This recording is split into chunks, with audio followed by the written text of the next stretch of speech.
माँ, वाह बेटा वाह, दिल लगाना चुड़ैल से तो परी भी क्या चीज है। ये कहावत चरितार्थ कर दी तूने आज। एक से बढ़कर एक अच्छे रिश्ते ठुकराकर तूने उसे पसंद किया। याद रख, बिन सास वाले ससुराल में दामाद की कोई पूछ नहीं होती। माँ, इसका दूसरा पक्ष भी देखो। बिन माँ की बच्ची है, तुम माँ बन जाना और वह बेटी बन जाएगी। मुझे ना पढ़ाओ ये प्रेम का पाठ। तुम्हारी पसंद है तो तुम ही संभालना, उन्होंने कहा। समीर ने सोचा कि माँ यूं ही गुस्से में कह रही है। साथ रहते हुए नीरू के प्रति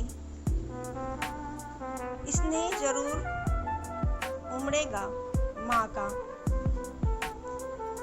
पंडित जी ने विवाह की तिथि निकाली और नियत समय पर सब कुछ संपन्न हो गया। नीरू भाई बहनों में सबसे छोटी थी। उसके पग फेरे तक बहनें रुकी। उसके बाद ना ही किसी ने बुलाया और ना ही वह गई। समीर के मुंह से उसके हंसते खेलते परिवार की इतनी चर्चाएं सुनी थी कि विदाई पर एक बूंद आंसू ना गिरे थे। उसने हमेशा से ऐसे ही खुशहाल परिवार के सपने देखे थे। अब वही सपना सच होने जा रहा था। उसे अपना परिवार मिल रहा था। यह सोचकर बेहद खुश थी। बहुत जल्द आशा के विपरीत परिस्थितियां सामने आ गई। समीर के सामने खुशनुमा माहौल रहता, पर उसके ऑफिस जाते ही एक एक पल काटना मुश्किल हो जाता। बस काम की बातें होती। सारी दोपहरी अकेले बैठे बिताती। एक कड़वाहट की दीवार थी जो सुभद्रा जी व नीरू के बीच बनी हुई थी। मुंह खोलती तो बस विरोध जताने के लिए, भले ही मुद्दे अलग अलग होते, कभी प्रेम विवाह की बुराइयां, तो कभी कुकिंग के तरीकों पर उपदेश, तो कभी मायके वालों की बेरुखी की चर्चा। मतलब साफ था कि इस रिश्ते को उन्होंने मन से स्वीकार न किया था। उसने एक दो बार समीर से इस बारे में कहा, पर वह टाल गया। वह भी क्या करता। इस शादी के लिए घरवालों को मनाने में ही उसकी सारी ऊर्जा निकल गई थी। दिन निकल रहे थे, पर दूरियां घटने का नाम नहीं ले रही थी। मन में यही सब सोचती नीरू एक दिन सीढ़ियों से फिसल गई। दाहिने पैर में फ्रैक्चर हुआ था। डॉक्टरों ने 3 हफ्ते के लिए प्लास्टर चढ़ा दिया। ऐसे में वह पूरी तरह से पराश्रित हो गई। ससुराल में काम करते हुए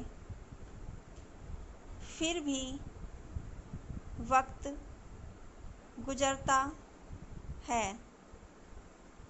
अब मरीज बनने के बाद उसे दिन जैसे पहाड़ से लगने लगे थे। ऊपर से जब तब रिश्तेदारों के फ़ोन आते रहते। सासू माँ के मायके वाले भी ऊट-पटांग सलाह दिया करते। आज भी उनका मायका आबाद था। उनकी ओर से हर तीज त्योहार में बुलावा आ जाता। एक दिन सुभद्रा जी की माँ ने ये तक कह दिया कि नीरू को मायके भेज दो। अब क्या बुढ़ापे में बहू की सेवा करोगी? उनके लिए बड़ी दुविधा की घड़ी थी। एक और जहां बहू के आने से गृहस्थी से छुट्टी मिलनी चाहिए थी, वहीं जिम्मेदारियां बढ़ गई। उन्हें फैसला लेना था, अपना मायका या फिर बहू का मायका। बहू की भोली सूरत आंखों में नाच गई। जब आज तक वह अपनी माँ से मिलने की ललक रखती है, तो भला नीरू के दिल पर क्या बीत रही होगी। सुमित्रा जी का दिल पसीज गया था। वह भी तो एक माँ है, उनकी बहू को माँ चाहिए, सास नहीं। आखिरकार उनके अंदर की सास को हार कर माँ की ममता जीत गई थी। अपनी माँ को फ़ोन मिलाया और कहा कि ये मेरी बहू का मायका है, वह यहीं पर आराम करेगी। जिसे मुझसे मिलने की उत्सुकता हो, वह शौक से यहीं आ जाए। मेरी बहू के मायके में आप सबका स्वागत है। उनके मुंह से यह सुनकर नीरू की आंखें भर आई। इसी ममता के लिए वह महीनों से तड़प रही थी। समीर की बातें सच साबित हुई थी कि देखना, एक दिन माँ भी तुमसे प्यार करने लगेगी। महीनों के अंतर में सुभद्रा जी को विराम मिला था और नीरू को अपनी माँ। समीर ने भी चैन की सांस ली। उसके विश्वास की आज जीत हुई थी।